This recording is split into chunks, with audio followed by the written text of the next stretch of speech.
And I always say this and people don't get it. Like, Haas, why do you keep doing this? Because it impacted me. It changed my heart.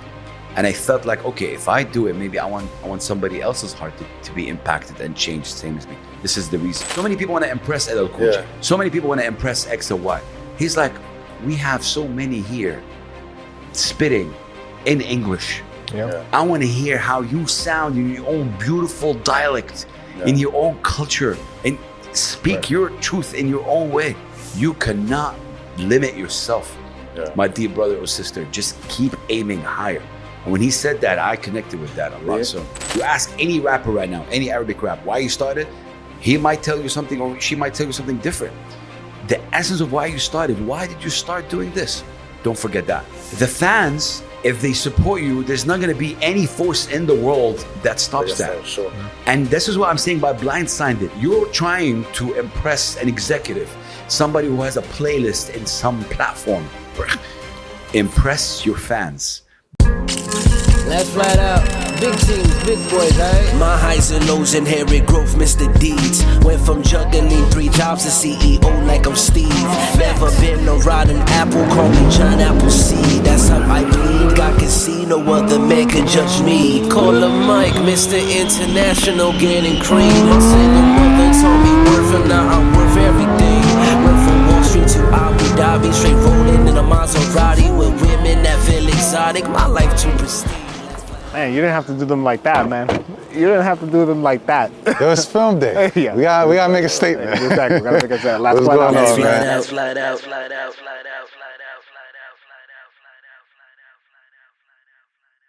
Welcome back to the Last Fight Out podcast. We're your hosts, Mike and Jay. Hit that like button, hit that share button, and subscribe to the YouTube channel and give us a follow across all of our social media channels where we can be found at Last Fight Out Podcast.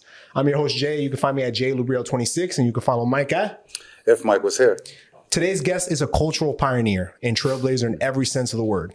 He's made history as the first to bring hip hop to FM radio in Saudi Arabia, breaking barriers and opening doors for an entire generation. He's the unmistakable voice behind his YouTube series Buckle Up, the powerful platform that's become a space for real stories and raw conversation. A mentor to many, a movement maker, a relentless advocate for the voiceless, and most importantly, an autism dad. His impact stretches far beyond the airwaves. Please welcome to the Last Fight Out podcast, Big Haas. Wow. Big shout out to you, man. Big shout out to you, man. Thank guys. you. Thank you. All right, wow. I don't know how we go from here. But thank you so much, man, for the intro. It's an honor to be here. Thank you for the persistence. And thank you for not giving up on me. This has been going on for a while. So thank you so much. Year and a half. No one's counting, but a year and a half. Well, honestly, it's only right for us, man, as hip hop guys to just have you on as one of the pioneers for bringing, Arab hip hop to the forefront. So it's our pleasure to have you here. Let's go, man. And shout out to the work that you guys do, man. I like it. Keep going. And thank you for giving so many a platform to, speak and express, which is amazing. Thank you. So we want to start this off. We usually do a word association. So I'm going to give you a phrase, actually, and then I want you to tell me the first thing that comes to your mind. The first thing that comes to my mind? Yeah, nice. I like that. Okay. All right. Fight the power. Fight the power. Bro, what? Ooh, you got me right there. Man, that's a beautiful story. It's Chuck D, Public Enemy. Okay. For me, it's hip hop. There's so many things. But I think the first thing that comes to mind is, hip hop. Hip hop? Okay. Hip hop as a whole, because that's what hip hop did. It kind of challenged the status quo. Hip hop came in and just was raw. So this was it. You can go to so many levels with this. I love this phrase. Thank you so much for saying it. It just brings back so many amazing memories, and it's kind of also my story. Fight the power. Yeah, I can give you 50 words, but I'm gonna stick to one. I'm gonna go hip hop, because really hip hop changed my life. Hip hop changed so many people's life, and it's only fair to say thank you to hip hop, a culture that I'm a guest in, a culture that started from the 70s, that kind of grew up, a culture that when I spoke to DJ Kool Herc, Wow. the founding father of hip hop, and he's like, "Where are you calling me from?" I said, "Saudi Arabia." He's like, "Whoa, hip hop reached that far." Yeah. That's Bro, great, yeah. Isn't that like it gives goosebumps? Who would have thought? Yeah. Right? Who would have thought? I'm sure. So hip hop. Yep. Wow. So take us back to the beginning, because I just want to understand, your upbringing, because you're born and raised in Saudi, and, from what we know, I haven't been there yet. So just from the outside, it's, very reserved and things like that. But what type of kid were you and what's your upbringing? So my life has kind of two chapters. I grew up, like I said, in Jeddah, Saudi Arabia, my hometown. Shout out Jeddah. I didn't speak English until the age of 18 or 17. Not one word. And I was because back then as a Saudi, I was not allowed as a Saudi to join an international school. They didn't allow. So I was in a public school, and the English there was, they didn't really teach it. I don't know what's that. Hello, bye. Yeah. My dad, may his soul rest in peace, he got annoyed at that. And one day, I'm not kidding, this is a true story. He walked in from work and he's like looking at me, he's like, son, you're just getting fatter and stupider. Like, this is not right. Seriously, in Arabic, he's like, it's not working out. This is not it. My dad spoke like English, French, Arabic, and he's a lawyer, practicing lawyer. So, and this is where it happened, bro. This is a crazy, and I want to say thank you for, because I don't really say that story a lot. This is where he took us from Jeddah to Sharjah, the UAE. Okay. I was 17 years old. I didn't speak one word of English. You guys moved? Moved. Okay. And he moved us because of that. He's like, there's no English and it's not happening. And we need you need to speak English. Right. Yeah. This is what happened. I went to the International School of Shweifat. I remember it was a cultural shock, man. Because it was the first time I see even, women like that are wearing no abaya in front of me. It was the first time I connect with different people. It was an eye-opening for me at the age of 17. Wow. Yeah. But man, I had a great teacher. Her name is Miss O'Connor. I don't know, somehow, some way, if she checked this out. I've been trying to look her up. Yeah. Miss O'Connor, she's from Ireland. She sat us down. We were in a class called Full Special, man. We were in a school, but we were in a full special class that taught English because we didn't speak English. We were like 17, 18, from China, from Russia, from Iran, from Greece, And we were sitting there and Miss O'Connor came and explained the essence of language. It's communication. So she said, the first word, she's like, you're in a train station and you want to go from this point to this point. You go tell the ticket guy, me, A, B, ticket. Cool, that's understood. And man, she made us love, obviously she broke it language. down so simple. Yeah. And then, But man, that's kind of my story. And then I fell in love with hip hop and basketball. And this is where I got the whole, I was listening to basketball games at at 3 a.m., 4 a.m. in the morning. And I'm sure that's how you started to pick up even more in English. Because that's it. As someone who's never, like my dad was a first generation immigrant, how he learned was listening to Knicks games. Yeah. Right? Yeah. Like he was because the commentators is like, for me to understand what's going on, I got to listen to the commentator. That's exactly what happened with me. Like I fell in love with the game and I fell in love with, hip hop generally. But then the game itself, basketball, impacted me in many ways. I was like, yo, what a pass what a great dunk by Shaquille O'Neal. It was that. That's what made me love it. And I got into it more. And then this is where obviously it took place. But people can't fathom that I started learning all that at the age of 17 or 18 because I love it. That. So you mentioned shout out to Papa Haas. I'm also a lawyer as well. So lawyers are great people. Right. So anyway, so you move to the Sharjah, you fall in love with the game of basketball. You mentioned that you fell in love with music. What was sort of your earliest memories where hip hop or just music in general made an impact on you and just touched that part of your soul that you're like, this is the route I kind of want to start digging deep into? So this is gonna shock you guys. So I listened to music, but then when I moved here, I started listening to all kind of music. This is gonna be.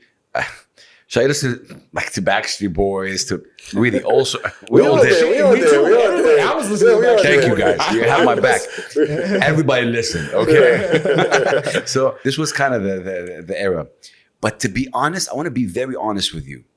I truly, truly, truly got into hip hop from Arabic hip hop.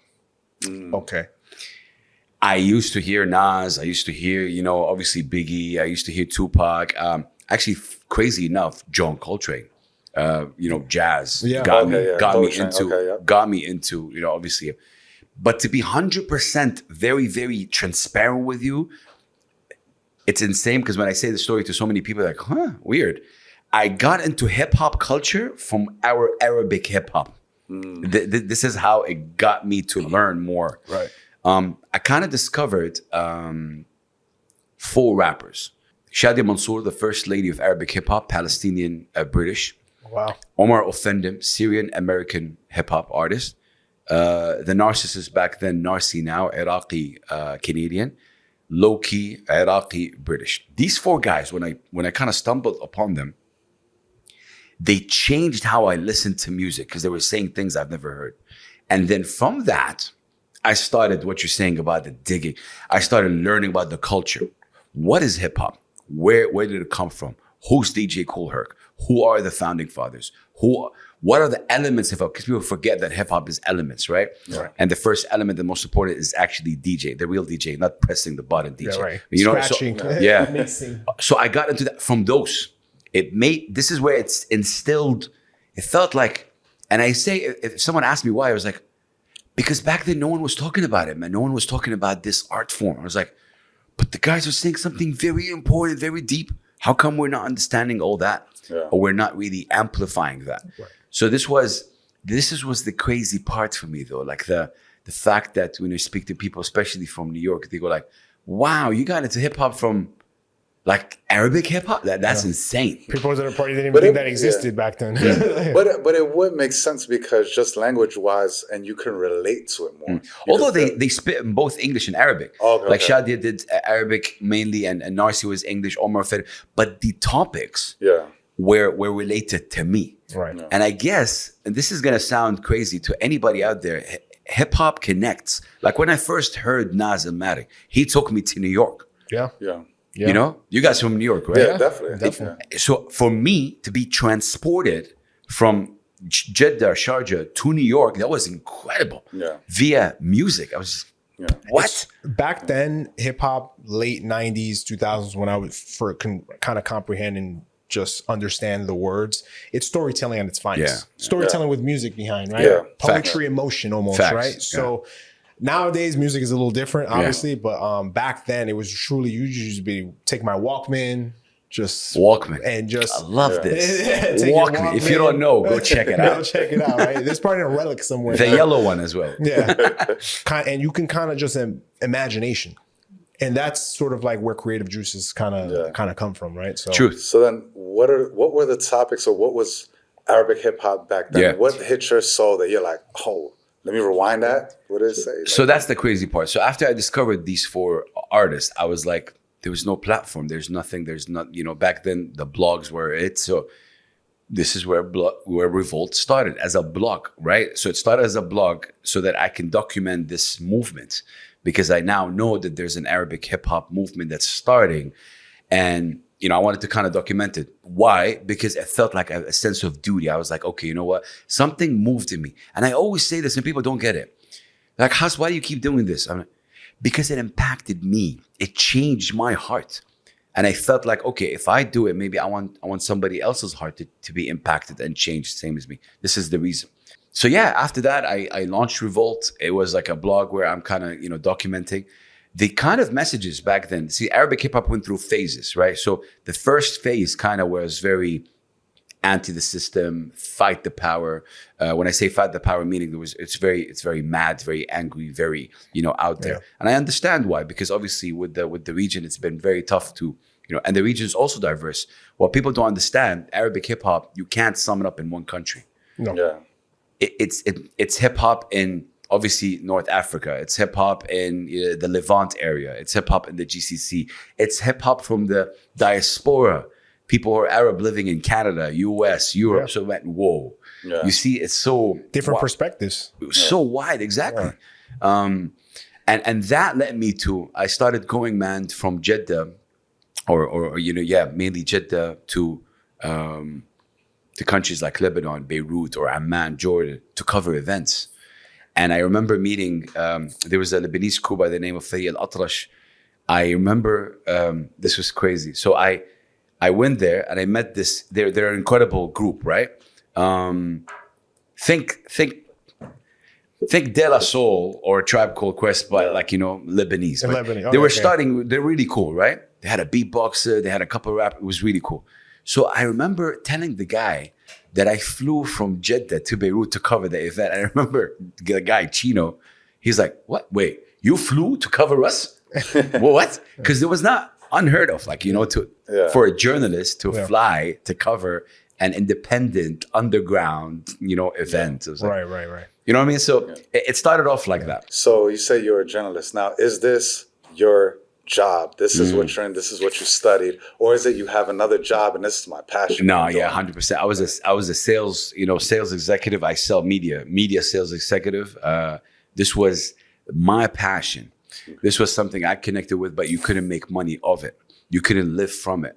You know, I got married. You can't live from it. So it was like a passion project. Right. You know, for me, it was something I just kind of pushed until I reached where I am. But no, it wasn't. It's actually never been my full-time job, except now when I'm a radio host. But we'll talk about that. But for me, that era of Hassan or Hass, myself, kind of discovering all these artists, building the platform, asking questions, being the journalist, I loved it. I wish I can go back and study actually journalism and get into that and get paid for the stories, for the, you know, all that. But I didn't. I just did it for the... You're getting the reparations now, though. I'm sure you're doing just fine. And more. And Bless. Just to add a little context to the story, when did you start Revolt? Like, at what age were you? I would say, it started, this is crazy. It started in 2012 or 13. Okay. This is where it started. And social media was kind of like still growing. Twitter was big. There is a story where you went to Beirut, I think, just to meet with Chuck D. Right? So we'll talk about that. We got to talk about that because truly important. So we started the blog and 2013, I think. And also in the same year, this is where it got big for me in terms of back before 2013, just a bit of context, in Saudi Arabia, there was only one radio station. That radio station didn't really reflect the Saudi community. It was mainly, people from Lebanon saying good morning, and it was even in the Lebanese dialect. It was all that. We didn't have kind of Saudi media, Saudi voices on the radio. It was not heard of. Wow. 2 stations opened up in Saudi Arabia in 2013. All right. One of them was called Mix FM. I tried going to them every single day for 6 months, kind of selling the show Leish Hip Hop. Please, we need to have a radio show that talks about hip hop. 6 months, it was a no after no after no. Block doors, get out of here, all that. But man, I think they got bored of me at the end. Like, you know. And you gotta pull up. You gotta pull up sometimes. Yeah. You have to. And then, I explained to them, guys. But again, what's interesting, just looking back at this, and I told you guys, this is gonna bring back so many memories. When I spoke to them, I remember telling them also something about business without me knowing. I said, listen, I'm going to get you guys that never tune in on the radio, that never even opened the radio station. I'm going to get them to listen. So that was a tick for them. Also, another tick was when I make them hear Omar Offendim, who kind of raps in English and both Arabic, but also gets the poetry of our Arabic region or Arabic, obviously iconic poets, and translate it to English in a way, and I made them hear sample beats.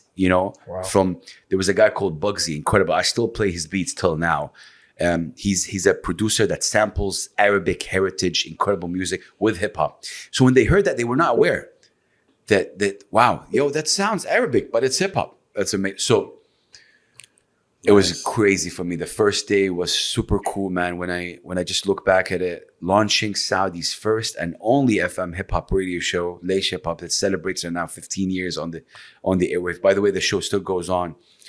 It was incredible, man. Man, congratulations. Would you say that's like the first yes that changed everything for you? Yeah, because it was like, man, having a radio show that talks about hip hop culture. Obviously, the show's evolved right now because we don't do only hip hop. Yeah. We do a lot of independent, local, regional talent. Yeah.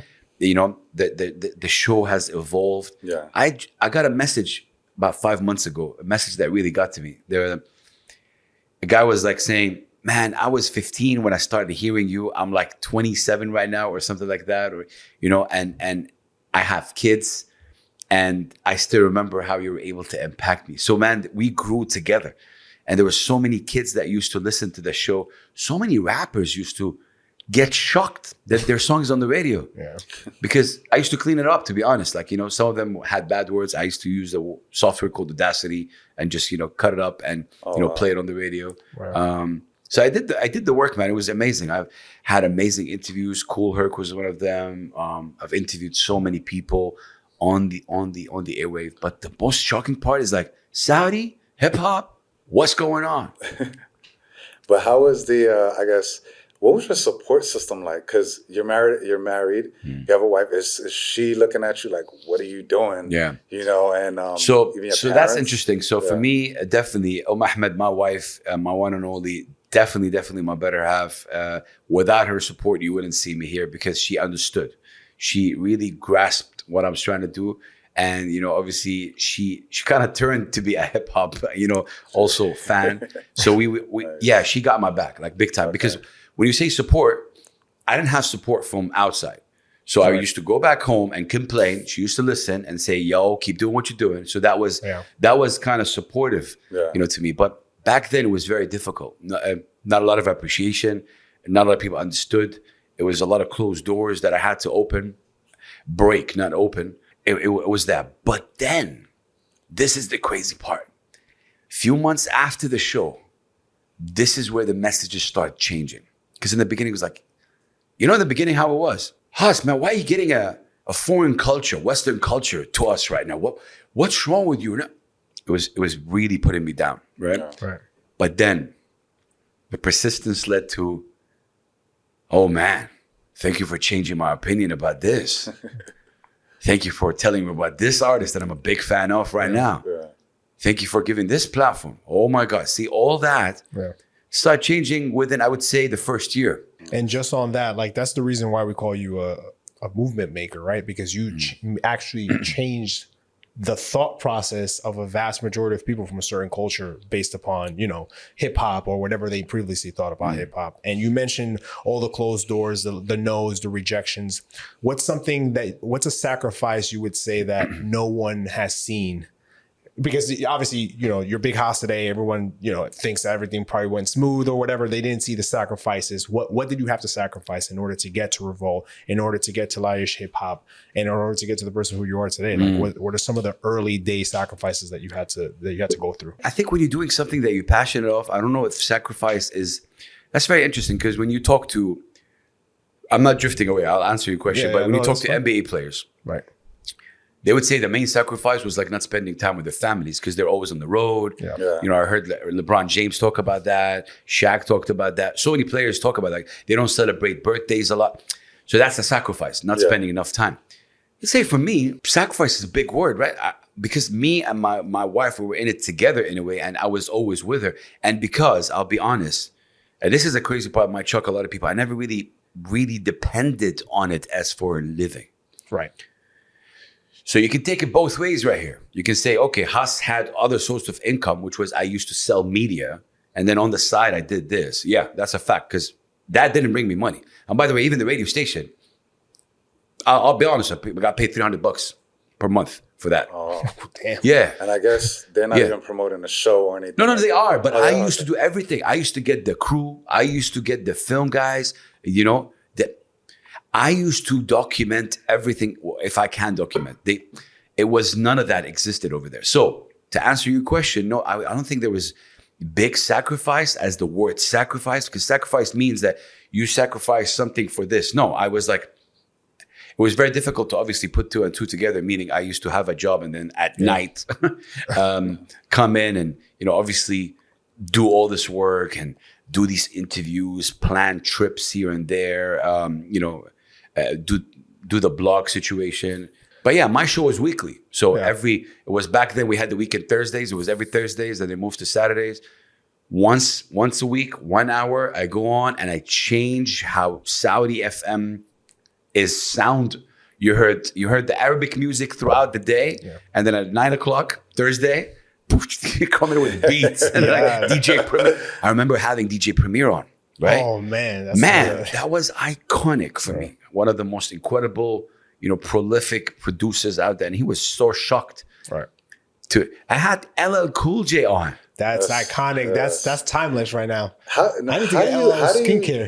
you get them on? Like, thank are you they for just saying shocked that, because bro. It was that was it. It was the shock. It's an email, right? Email to the. I used to do a lot of digging, and you reach a person. It was very difficult. But then emails, right? And it was like this, yo, I host Saudi's first FM. And the reply was like, Saudi hip hop? Yeah, I'm interested. Tell me more. Yeah. And then, but I remember, man, I got to say this. I got to shout out LL Cool J because he's real, man. You know what he said? There's two things that this brother impacted me in. The way he welcomed me. Meaning, like I said, I'm a guest in this culture. LL Cool J is one of the founding, of when you talk about hip hop. Yeah. He said to me, bro, I will never forget this. And this says a lot about him. When I said, peace and love, hello and welcome, he's like, he said to me, Hass, I want to say thank you for allowing me to speak and to be part of this. Man, this is so humbling from you see how he took it? Yeah. He's like, thank you for letting me in your culture. And we spoke beautifully. And at the end, he said something incredible. He said, an advice to the Arab rappers, rap in your own language. And because so many people want to impress LL Cool J. So many people want to impress X and Y. He's like, we have so many here spitting in English. Yeah. I want to hear how you sound in your own beautiful dialect, in your own culture, and speak your truth in your own way. Yeah. Coming from him, this says a lot because there's so many people, third culture kids that are confused where home is and they represent themselves more in English. And I get it. They're Arabs. They represent, I get all that. But him saying that also showed me I'm on the right path to speak more about that. Yeah. So yeah, man, all these stories, just looking back at this and using your platform to kind of me even remember how and it was incredible, bro. Like it was amazing. We even stayed 2 minutes off air speaking about, that's beautiful, possibilities. And yeah, it was just Has he ever came out here or? No, not yet. It was, life took a different, a different turn. And when I say life, meaning there was never an opportunity for us to kind of collabo outside or maybe bring him here because this is where the business came in. But culturally, we connected. And funny enough, 3 years ago in Ramadan, about 4 a.m. in the morning, I got live with him. On Instagram Live. Nice. And he remembered. Yeah. And I made him hear Freak. Oh, yeah. Oh, that's dope. I made him hear Freak live. He must have liked Freak. Yeah. Because Freak is really talented. Shout out to Freak. Shout out to Freak.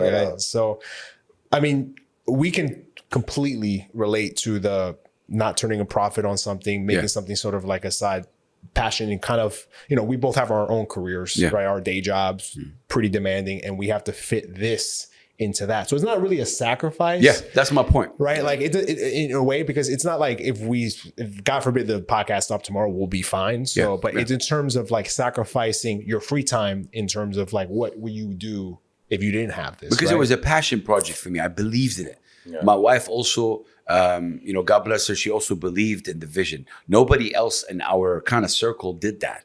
Yeah. I remember when I first launched Revolt, I launched with it something called an online radio.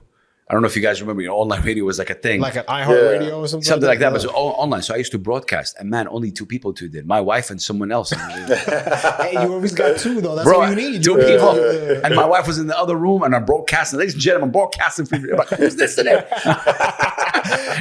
We did Twitch yesterday and only one person lined in. That's all we needed. So what I'm trying to say is that, those are the stories. Obviously, you go and, I've done so many interviews that are like that. Did the online radio, and then when the FM radio came in, it really gave me another life. Because so many people were like, "Whoa, I want to be on the radio." So many people started talking about Leish hip hop as a standard, which something I liked and didn't like. Because there was a rapper, I want to shout him out. His name is Black B, spelled BLVXB. I want to say it on the record. He's the best rapper in Saudi Arabia. You heard me saying it because I want to celebrate consistency. Consistency is not celebrated enough. What's being celebrated enough these days is the numbers, how many people you got, blah, blah, blah. But this dude has 7 albums, a lot of singles, and he created a sound in Saudi Arabia. When you talk to him, you're like, he's a guy that came from space. In Saudi Arabia, that mentality, he created a sound. He created a new fan base. He didn't rely on other people's fans. He created his own tribe, and I respect that. So Black B had a song. In that song, he's rapping, he's spitting, and I'm listening to it.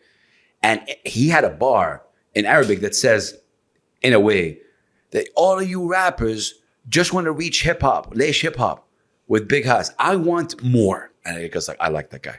I'm gonna get you on. I swear, I messaged him after that. This was it. Because man, you cannot, and this goes out to, you cannot limit yourself to people, or, you know, always aim higher. Yeah. And this was his mentality. And look where he is right now. And I love it. It was right after that verse that I got him and we became close friends until now. Wow. So what I'm trying to say, and people are like, yo, he dissed him. No, it wasn't a diss. It was beautiful. I loved it. It wasn't a diss. Yeah. It was like, you know, it was actually me just saying it gave me goosebumps right now, because you cannot limit yourself, my dear brother or sister. Just keep aiming higher. And when he said that, I connected with that a lot. So, you know, it speaks a lot to you as far as like some people would take that as a diss, but you've been through the grind of being consistent and building it up. Yeah. And you recognize, oh man, he actually has a fan base. He's putting out albums. No, but he had a dream. And then look how this sounds. His dream is bigger than me. Cool. Why would your dream be just Big Hass? I don't get it. Like I don't get it. Like, you know, like your dream needs to be like really bigger than that. Yeah. And way bigger. And when he said that, it was like really a remarkable moment. So yeah, man, going back to the radio, I was playing these guys' music on the radio, having them on, having conversation, because Saudi FM was not used to conversations like that. You know, getting a crew from Jeddah or even Mecca, or having a conversation on or Riyadh or Dammam, and having a conversation about hip hop. How did you start? This was unheard of in Saudi Arabia 10 years, 12 years ago. They didn't even have a platform to discuss it. Yeah. So all these guys and their fans started building up, and Leish Hip Hop became what it is today because of them, because it was the stories that needed to be heard. And yeah, fast forward, I had a son, have a son who's diagnosed with autism, and I had to move from Saudi Arabia. It was 8-9 years ago, so that I can give him a better platform right here in this beautiful country. So, but the show, I still record the show. I just want to make it clear. The show Leish Hip Hop is still going on until now. From 2013 until now, the show is actually 2011. 2013, sorry, goes on until now, and it's still there. And speaking of platforms, right? You had another platform where you can sort of open up more intimate conversations. Your YouTube series, Buckle Up With You, right? Like, what was the motivating factor behind creating that platform, and what do you think is that Big Hass sauce for people to feel comfortable opening up with you, right? Man, it was like, okay, so it was being in places like this was very difficult for me, you know, getting the place, you know, arranging it, you know, renting it, or I didn't have a partner or a sponsor, all that. So I was like, okay, you know what? I'm gonna do it in the car. Buckle up, done. It was like I love this. Get a mic, unfiltered. There is something scientifically proven when you watch two people talk in a car, it is entertaining, no matter what they're saying. Sure. Because, you know, they're always, and actually drove, because I heard there's, who's the guy who drives in the car? What's it called? Karaoke? What's it called? Oh, it's a talk show guy that he makes the celebrity sings and all that. People are laughing at us right now, but that dude, apparently he's in a truck and they're not driving, so the truck is driving the car. That's what I heard. It looks like he's driving. Yeah, but no, I'm actually driving. Okay. So yeah, that was the reason, man, because I wanted to, and so that's number one. Number two, I wanted to have unfiltered. I didn't want to have a show sponsored. Talk about this, don't talk about this. No, I just wanted to say anything. If there's a swear word that comes from here, it's fine. Whatever it is, the artist. Yeah. So this was it, man. It was because I didn't find spaces that got me. And again, that was back then. I couldn't find space. I couldn't maybe afford spaces. It just didn't work out. And then even with Buckle Up, there was an evolution. It was in the car, and then I moved it to a space. I found a partner. They were incredible. I did maybe 6-7 episodes, and then unfortunately that place closed down. And then I found it difficult to go back to it. So you know what I mean? Like, yeah, right. Everything I've done has been through this ups and down, but I'm still kind of, you know, moving. It's tough. And it's not like I can't sugarcoat it. It is tough, but my main aim always is to tell the stories of the rappers, the creatives that we have around us. This was my main aim. And obviously the format changes, whether it's Buckle Up, whether it's a radio, whether it's a blog. People don't read right now, unfortunately, but you know, they need something, you know, visual. So I don't know what my next step will be. Hopefully off the air, I can tell you something I've been kind of planning to see how that goes. But But Buckle Up is beautiful because for me, it was conversations in the car. It was fun. I didn't stick to only hip hop. I've interviewed a lot of local, regional talent as well, creatives, photographers. I think it was fun while it lasted at least. But I hope I get back to it somehow, some way. Maybe I can find a space and maybe go back to it. How do you feel about, I guess, the current state of hip hop in the region? So we talked about this off camera as far as like, it's still pushing Western hip hop, but then what do you think? Do you think there's a change as far as the local scene here, or what needs to be improved? Woo! Oh man, I have to take a swig of water before that one. So I think this is a big, important question. I want to start by saying this. I just hope people don't change who they are to fit certain narrative, meaning to fit where the money is, to fit where the corporations is. By saying that, Arabic hip hop has evolved dramatically from how it started, because Arabic hip hop started in North Africa with the brothers and sisters from Morocco, Tunisia, Algeria. They were rapping in French.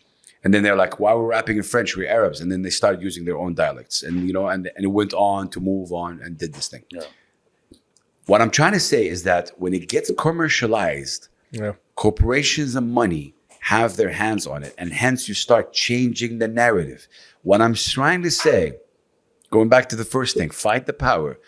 Hip hop is all about that. Don't change who you are, the essence of it, to fit. I know it's difficult. I'm not a rapper, but I know it's difficult. I know it's hard because you need to live. Yeah. But don't.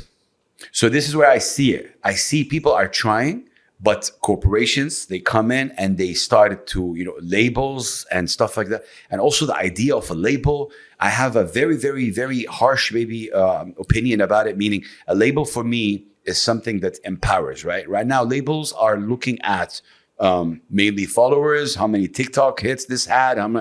That's not the right way, in my opinion, at all. Yeah. And people are getting, it's a numbers game at the end of the day. Blindsided. Yeah, it's numbers, which I think it's wrong. Where's artist development, man? I was going to say, I feel like that's missing. Where is that? You know what artist development is? Yo, man, I like you. You have talent. You're raw. Let me build you. That doesn't exist right now. Let me invest in you. How many followers you got? 100. Cool, let's go. Yeah. What? Right now, you need to have thousands of followers, hundreds of thousands. You need to have a fan base. I'm like, bro, so how do we, what? So going back to your question, I'm just scared and afraid that Arabic hip hop will morph into pop. Yeah. Okay. And I don't want that. Yeah. That poppy sound, commercialized sound, because they're, labels are trying to get their return on investment, right? And going back to what you were saying, they don't want to develop the artist development. They don't want to have to put on the shows to try to You're get nice. the It's marketing. just doing lazy, man. It's lazy work. And the problem is, and I hope I don't get I hope I don't get misunderstood. The people that are in these positions, they're not people who really appreciate hip hop. No, they don't even know it half the time. They don't, and so you're giving them a tool to fight, but they don't know. Maybe they're good people, but they don't know really hip hop, or maybe they're asked to do that. So what I'm trying to say is like fight the power, destroy the system. Meaning it's not a bad thing. Meaning stick to the core of it. And so many people might disagree right now, like, yo, man, we gotta live, we gotta do. Okay, I'm just saying, find the balance. Right. Somehow, some way. So this is where I see it right now. The crazy part is Arabic hip hop right now is so diverse. It's mental. Meaning, back then, remember, it was very, very political, very heavy, very bad. Right now, there's a lot of, there's a lot of lovey-dovey stuff. There is, relationship stuff. There is social stuff. There's community stuff. It's expanding. And that's cool for any genre, always. Yeah. But don't forget the essence of it. That's what I'm trying to say. Yeah. And the essence of it is representing us, representing our culture. Use more sampling, talk about our history. Don't forget the OGs that started Arabic hip hop. Don't remove them. Because they opened the door. They're the ones that sacrificed a lot as well. Don't forget the essence. That's what I'm trying to say. So if you put that in mind, hopefully you'll be able to reach a place where you'll be able to represent your culture and also make money. That's tough though. It is like, tough. because when you come from some place, and I can only speak from the U.S. perspective, or what I know of some rappers that I've heard their stories or seen. You come from poverty, the PJs, the projects. 100%. You get thrown all these zeros at you, and they're like, but all these conditions come along. It's hard for somebody to be like, I've never had a pot to piss in. I'll sell out, whatever it is, right? And it's hard. I think it's much more admirable to not sell out and be like, this is why I'm going to go independent. Yeah. But not many artists can maintain to be independent for a Not long many period. artists can do that, and I love that you said that and bring that up because it is something that people obviously face. But I feel there is a way because the fan base right now is there. The fan base is no longer controlled like it was before. It has opened up. There's no more spoon feeding entertainment. Now we have social media. Now you have all these platforms that you can actually go and listen to whatever you want. So what I'm trying to say is that it's not even the word sell out, meaning just don't forget where you come from. Yeah. And don't forget the essence of why you started. You ask any rapper right now, any Arabic rap, why you started, he might tell you something or she might tell you something different. The essence of why you started, why did you start doing this? Don't forget that. That's what I'm trying to say. And people along the way maneuver in ways that make them forget the essence of it because they want to look good to a certain label, look good to a certain company, right? And this might be crazy, but I really wanted to talk about that. How do artists make money? What are the ways? Streaming, Concerts, Streaming, live shows, yeah. merch, which no one does anyway, right? And partnership, sponsorship. Yeah. These are mainly the four ways mainly that people make money. And streaming would tell you, we're getting peanuts. And there's a lot of conversations about streaming right now. I mean, like 1 billion streams to get like... Million stream is $3,000, right? Yeah. A million stream is $3,000. That's like really, in order to reach a million stream. And also, one thing that I don't see a lot of artists talk about, and they've been talking about it, in terms of like the data. How do you know what the stream is? There's one stream means one person. What does that mean? Yeah. So there's also a conversation about that. So don't rely on streams. Live shows. What if there's no live shows? Merch. You guys are not doing merch. Sponsorship and partnerships. So think about how you're going to make money as well. So it's very tough. I get it. So you're right. How do artists make money and generate money? And hence why you see a lot of people playing the game, I would say. Not selling out, maybe playing the game. Yeah. Doing this. I get it. But always try to represent your culture, your tradition in a way, and you're able to obviously either change how the system thinks or figure out a way to balance between this and that. I guess the same issue is happening here, which is happening in the US as well. I guess when you talk about these labels, have you ever had an opportunity where they're putting someone like you in charge? So, hey, we don't know about this region. You've been doing this. Hey, head up this division. And No, I don't think labels like me a lot. No, seriously, because I've been vocal about how they have a certain way, and respect to them. I get it. But when I say that, meaning I'm very raw with my thinking. I don't think return of investment. I'm not a business guy at all. So maybe technically I'm not really maybe even qualified maybe to do that. I'm very raw, meaning I just I try to support, and so maybe I don't ever work in a label kind of environment. And look, I've been on the record before and saying, what's the purpose of a label now? To be honest, like why do you need a label? Like now I'm talking now. Distribution, you could Distribution, do that. you could do that. Distribution, people think when they sign to a label, they're going to get $1 million upfront. That never happens. That's an and advance, and you got to repay that. That's what people don't Thank you. understand. And that's what people have to learn, by the way. And so many people just go on and learn the mechanism of it. You're never really getting really that money. So look, it is a conversation worldwide, but I'm talking about mainly the region here. There's so many amazing people here. They're trying to help, but also this is where corporations and money. The word is blurry. Blurs your vision. Not takes away. It kind of blurs it. It's just don't be blurred by this. Understand that you can do it. You can do it on your own. I want to shout out. There's a group called Kairoki. Kairoki are from Egypt. Kairoki have been doing this for maybe 15 or 20 years. So after during the Egyptian revolution, they started kind of getting noticed, and they did a lot of songs. Kairoki right now, where we're speaking, is the #1 group in the region talking about live shows. They're the number one. Facts. Yeah. This is not me. This is my opinion. It's facts. Why? Because they worked so hard and they established what? A fan base. And this is where it's going to trick a lot of people. People use that word, gatekeeping. Gatekeeping. Gatekeeping. We were just talking about that yesterday, Mike. Man, for me, the fans, people like it. Man, there's that word. The fans, if they support you, there's not going to be any force in the world that stops that. Sure. Yeah. And this is what I'm saying by blindsided it. You're trying to impress an executive, somebody who has a playlist in some platform. Impress your fans.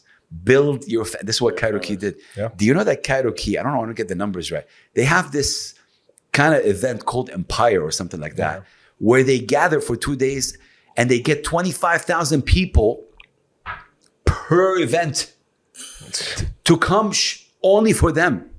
Yeah. Maybe the number is even bigger, but I'm just, I know Egypt has a big population, but 25,000 people. People don't understand that. Like I love that you brought that up, because people don't understand whether it's 10 people, 20 people, 25,000 people. Imagine that in front of you in any audience. That's a massive amount of people just to come for you. You know what's funny enough? The lead singer, Amir, spoke exactly about that. He's like, this is how our mentality. They perform for 10 people. Yeah. Kairoki, the same people perform 25, perform for 10 people. But it was the persistence and it was the vision and it was the passion that led to that. That's what I'm trying to say. You know, and their music is incredible. You know, the kind of music is alternative rock, and they're amazing. They were able to find their niche. They were able to find the fan base. They were able to connect, impact. You see all these things. Yeah. Now, these young guys, they just want to be famous and Billboard. For what? Because I had 1 million stream. Who listened to it? 1 million stream, bro. Like, do you know that 1 million stream can be put on any platform just by a click of a button? Yeah, you just got. I've use worked in bots million and all streams. that, yeah. No, I've worked in platforms. Yeah. It is not. It's how do you know like these streams, the numbers? Okay, you had million views. So what? You have million views. So what does that mean? Yeah. This is the crazy part. You have million view. You can't get me 10 people to come to your show. What does that mean? That's No, what does that mean? That's Yeah, true. it's And people go into the data. Sorry, they go into the data. They go, no, I have people listening from here. Like, bro, man, because now music is. I don't want this to be misunderstood again. Music is universal. So you can be based in the UAE, but have a following in, I don't know, Hawaii, right? Yeah. Great. Then go to Hawaii, do a show. Yeah. And get me those people. You know what I mean? Like, don't- So because sometimes you can't trust the numbers if it's real or not. Or never. Yeah. For me, I never trust the numbers. Yeah. For me, it's more about when Kairoki get 25,000 people. That's for me. That's for real. me. That's tangible. You can look. Thank Ticket you. sales, people. Ticket sales, people, engagement, passion. That's really how you can tell the differentiating numbers on social media. Is the engagement. Engagement. You see people with 3 million followers with 30 comments. 100%. I mean, come on. Like, I totally agree with that. I think this is the new itch right now in terms of like when you talk about influencing. So many people are talking about the engagement element of it. Very important. But to go back to this point, so there's a very important conversation. Focus about your tribe. Build your tribe. Build your niche. Impact your people. In what way you're impacting your people? Why are you thinking about the executives? Why are you thinking, how can I reach this guy in this label? Or how can I reach this person at a festival? Bro, let them reach you. And they will reach you once they see a clip where people are singing your song. And people, this is one of the most underrated things ever. Do you know how satisfying it is to do a song and then people sing it for you? I can only imagine. It's crazy. or when people go on shows and you put the mic out, they Yeah. know every single. Yeah, that has to be gratifying for an artist. You said it, but why are people not striving for that? You know, like strive for that. Like, you know, do these records that impact. Haas, I remember Russ. Russ did a show here, and I remember this story because it was crazy. First of all, I was the oldest person at a Russ event. They were all like, really, I was felt, people thought I'm his chef because I was wearing white. I'm not kidding. No, I swear, it got around. And I remember when I met Russ, it's like, yo, people are saying you're my chef, man. Like, what? Yeah. Anyway, long story short is, Russ released a record while he's on a plane coming here. Released it. Released it. Wow. 7 hours or 12 hours later, he performed it and he said it. Yo, I just released this record. Let's do it. And people were singing every word. That's crazy. Every word. I'm like, okay. He's in the region, in the UAE. And he has a big fan base in Saudi Arabia. So what I'm trying to say is that this person found his niche, found his fan base. He's locked in. Strive to that. Yeah. You know, strive to impact your people. So the gatekeeping thing, people are going to get it wrong, but gatekeeping is the fans, man. Like the fans for me can destroy, because Big House has this contact in the streaming platform and he's not giving it to us. First of all, I would never do that. I always give everything. Anyone asks me anything, I give all the contacts. But that shouldn't stop. If the fan base of you is strong, then this executive you are talking about, he or she are the one that's going to reach you. That is very true. That is very And true. there's going to be no gatekeeping. Done. But you came up in an era, right, where, fake it till you make it. You couldn't really do that in the 90s and early 2000s. Now we're in an So you era. couldn't fake it? Fake it till you make it in terms of social media yeah, in the early and 2000s. Now with the advent of social media, I think that now people are like, all right, I need to get as many eyes on this, even though this is not really who I am, because I need to get the eyes. I need to get the executive. I need to get the brand merchandising. I need to get the partnership because I'm self-funding this. I'm in the red. I'm in credit card debt. I need to live my life. Most people who are creatives, such as yourself, when you were selling media, us who have our own careers, we can just wait until this takes off. So what do you tell to the artists who, like you said, they need to be like, how do they balance that? What would be your advice about it? I guess ask the why. Why are you doing this? What's the reason? Why did you start, why did you start rap or performing, or what is it? Why? You're in it for the money? Great. Okay. No why. You're in it to impact people. You're in it to change people's lives. You're in it to tell your story. You're in it to do what? Just know the why, right? What is the why? Because I think that's important. And based on that, you'll be able to kind of maneuver and you'll be able to answer all these questions if you know the why. If you ask me, the why is to impact. That's why I'm doing this. I want to impact people. I want to be able to make them feel how I felt when I first heard, these artists. I want to make them feel what hip hop is truly about. What is the culture of hip hop? Because it impacted me as a culture. I find it very interesting that a culture that speaks about the voice of the voiceless, that expresses, that stands for peace, love, unity, and having fun, is being diminished by a few acts here and there. And I find it annoying that you're judging a whole culture based on few kind of things that happen. And, it's crazy, man, to me, because even me, myself, as a radio host in hip hop, when I go and get interviewed on Arab media, and then when they see me, they're like, yo, what's up, man? Where is that chain? I'm like, oh, see, this is the... You see? I'm like, they haven't even looked at your content because they would know. Yeah, but this is the perception people have. So ask yourself why. Why do you want to do this? What's the reason? And then you'll be able to answer a lot. Now, going back to what I said, people get blurred. The vision, they know how they started. So they know how they started, but then they kind of forget that. When you forget your mission, when you forget your why, you're going to forget yourself and you're going to lose yourself. This is studied and it's a fact. So don't forget. You can maybe stray with it a bit, right? And then go back. Yeah. Always go back to that roots. Was it Russ, I think, that released a song every week for like a year on SoundCloud? He released a song every single week for a year. Boom, boom, boom, boom. And obviously, everyone does it differently. So there's no one right way. What I'm trying to say is that know the why, be consistent, and then people are gonna, notice you. This is how I feel about it. Yeah, you're definitely the personification of a quote that I heard you say. You said a human being that doesn't make an impact is lifeless. Yeah, I love that. This is an old Bedouin saying, and I've been kind of. This is a saying that really impacted me, and I say it all the time because it's not up to us to decide the impact. It's up to God to see the impact that, obviously that we do. And it doesn't matter. It's not small or big. And this is why we're created on this earth. How many years are you going to live? 100, 150, 200? What are you going to live? If you have no impact on this earth, then why are you living? Yeah. What's the reason of why are we here, right? There's a whole big question. So if you are an artist and a creative or a rapper or a singer, and you have a talent to impact and reach people, music can change lives, man. And the crazy part, this is the crazy part. Nina Simone said it's an artist's duty to reflect the times that they live in. Nina Simone saying that. Doesn't that hit with you if you're an artist right now? Doesn't that mean something? Go Google Nina Simone and check out her music. Yeah. Check out what she stood for. Check out the sacrifice that she's done. Check out her journey. Her saying it's an artist's duty to reflect the times that they live in doesn't impact you. No. An artist's duty. It's part of your work to reflect where you come from, what you go through, the times that you live in. doesn't that change the way you think and impact you? No, I want to do something because, the kids are dancing to this TikTok music. They're reflecting the times that they're living in. wanna go Haas. viral. But that's true too. They're reflecting the But times that's that true. they're living in. You got me there. son. I mean, boom, yeah. We're in a time where people can't even keep eye contact. They can't have a conversation anymore. Yeah. And they like to dance in front of an audience that's virtual that they never have to meet. That's where people feel comfortable. I think that's something not a lot of people talk about, and I think it's important to have that conversation because also mental health is really important. This is a big topic. I mean, talking about artists and their mental health because there's no safe space for them to also express. We think of them as artists. They release a song, it's a 2-3 minute song, and then we hear it's trash. I'm like, bro, this song took time to produce, to mix and master, to put the artwork.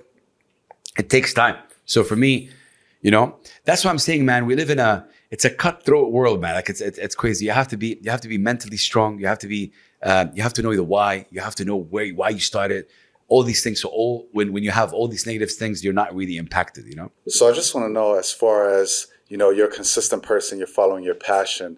Do you think you could walk away from not doing anything hip hop and say you've made an impact? Or what does the future look like for you that you still want to achieve, that still drives you to wake up in the morning for hip hop?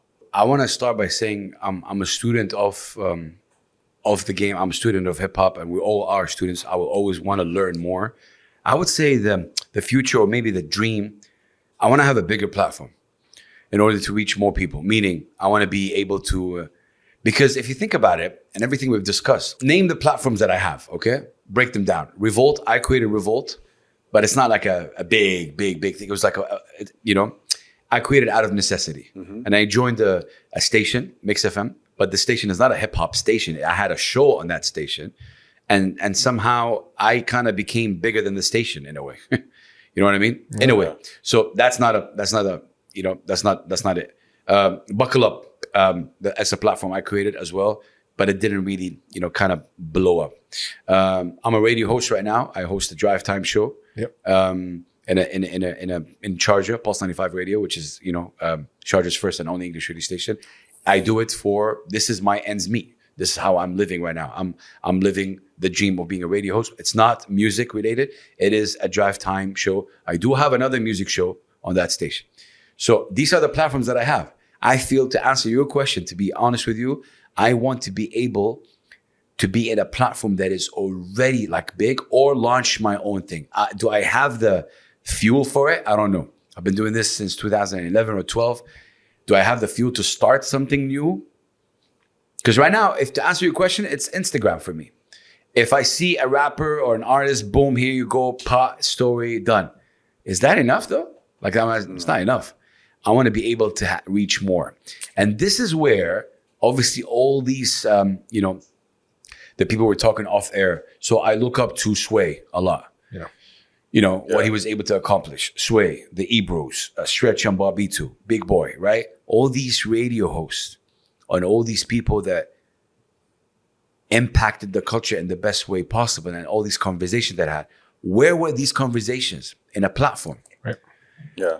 So did they create this platform? They worked hard to get that. You know what I mean? That is kind of the journey I'm in right now. In the region, we don't have anything like this. Yeah.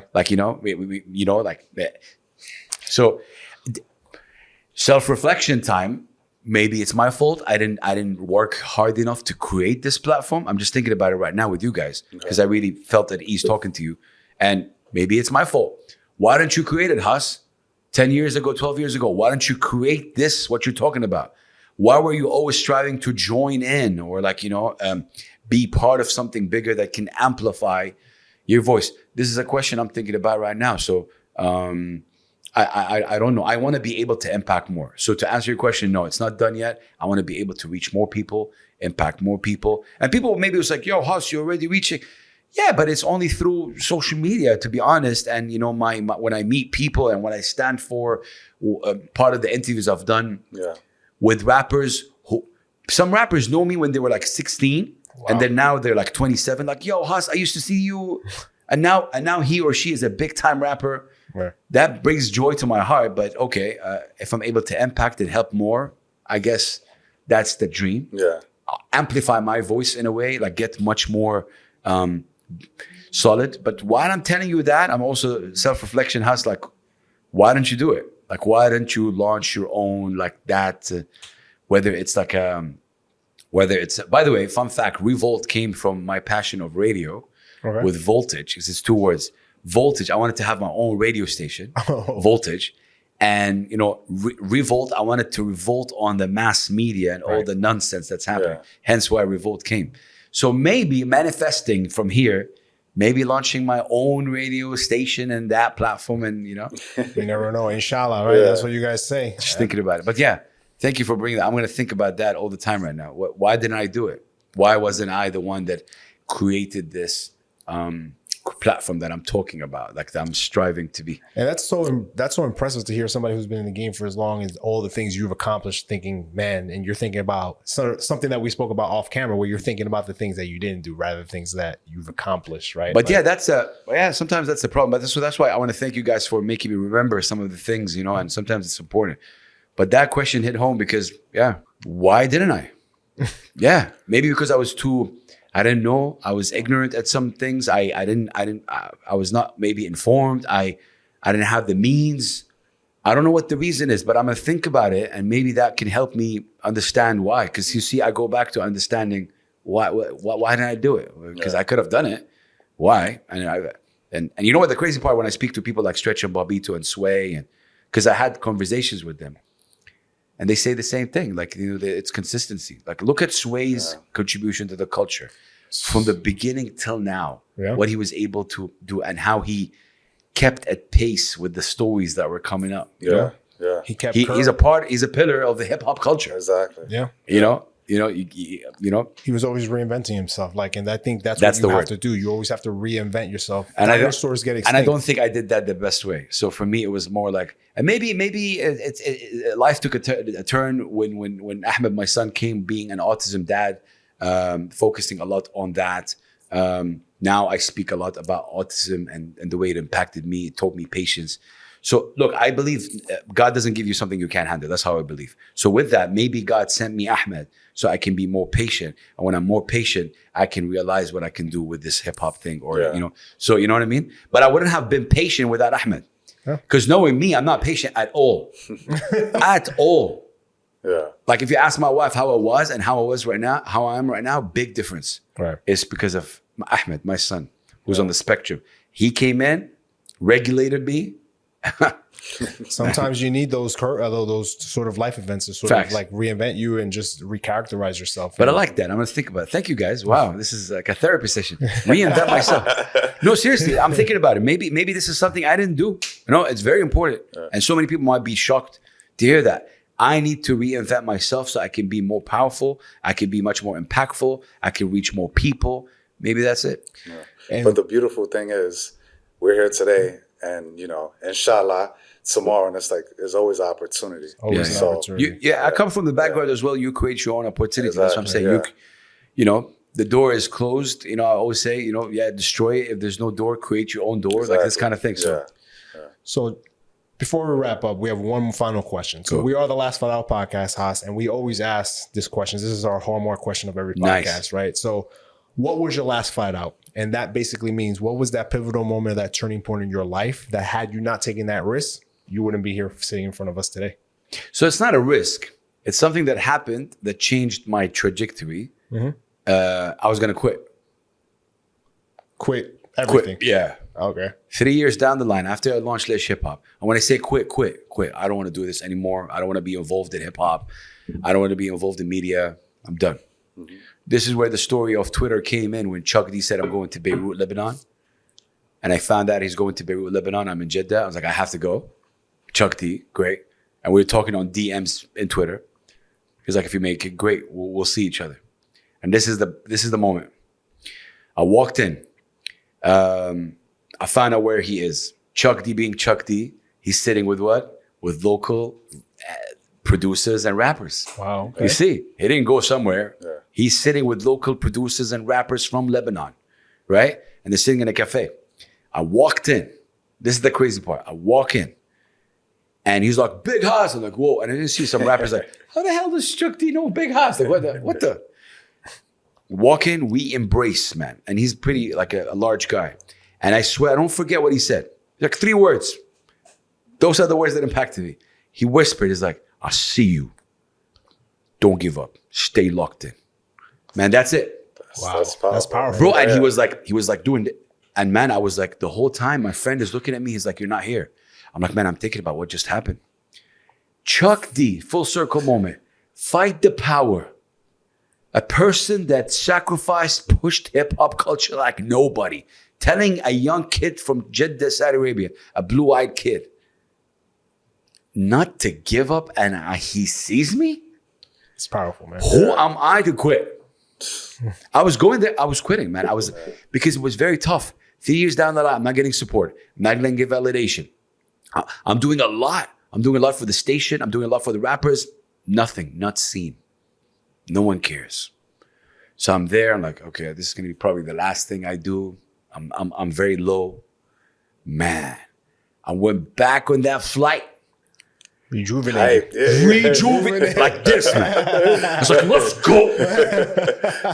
We were And ready for game you seven. know who's watching you. You like, Chuck D watching you. Yeah. Like, come on now. Let's validation you were go. looking for. And it was because of that. So I say this to even myself. Be careful what you say to people. Even people that you don't like, because your words might impact. Had he say nothing, or I don't know, maybe I would have quit. I would have definitely quit, for sure. Yeah. Wow. But he didn't know. You know, like, I know maybe he sees some of my tweets, and back then my tweets were like I was bit down or disappointed, and I used to voice it out. Maybe he saw it, maybe he did. I don't know what happened, man. It was just at the right moment. So for me, that was it, because without that, 3 years down the line, people wouldn't even know who Big Hass is, because it took time. Yeah, Big Hass, he had this 2 years show. Okay, bye-bye. And Well, look how things have changed. yeah, But- it's the consistency of it and never, forgetting. So, but that moment, and please, guys, please, I'm begging you, please. Anybody watching this, please, let's start celebrating consistency. Yes. Consistency as a standard of success. This is kind of my new thing right now. Because when you see success, you're like, how many views you have? How many followers you have? What's the stream like? Great, these are important, don't get me wrong. But also add consistency. Yeah. Like as a standard or like a factor or whatever you want to call it. If somebody's been doing their thing for 3, 4, 5, 6, 7 years, that means they're consistent. Yeah. But somebody did for 2 years and then went away for 3, 4 years and came back. That's not consistency, man. Like, be consistent. Yeah. Be consistent what you do. That should be celebrated by people, by corporation, by major labels, by the powers that may be. Celebrate consistency. Maybe I'm selfish. Celebrate someone like me who's been consistent since 2000 and whatever, 11 or 12. Consistent meaning I'm here. I'm still here. I'm down, up, I'm here. I didn't fold in. I'm there. That needs to be celebrated. Right. And that needs to be like, okay, you know what? Great job. I like that. I appreciate that. Because that keeps us going. Absolutely. Haas, why don't you tell the audience where they can find you Oh, on social media so that people That can was continue to powerful. celebrate the consistency? yeah.